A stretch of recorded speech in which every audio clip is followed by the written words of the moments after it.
Hi sis, ayan. So, hindi na mangangamoy kulob ang inyong kwarto, ang inyong sala, at pwede nyo rin itong ilagay sa inyong CR, mga kasis, itong ating aromatherapy diffuser, mga kasisa. So, tingnan nyo naman siya.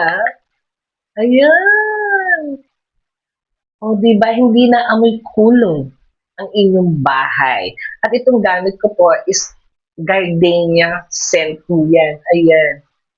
So kung gusto niyo maging laging amoy hotel ang inyong bahay, safe gumamit kayo ng aromatherapy diffuser ha. Ayan. So meron siyang 5 mode. Ayan. So ito yung pangalawa, ito yung pangatlo, pang-apat. So yung pang-apat po mas mabilis kasi tuloy-tuloy po siya. And then yung pang-5 is ilaw lang. So pwede siya maging dim light, mga sis. Ayan o.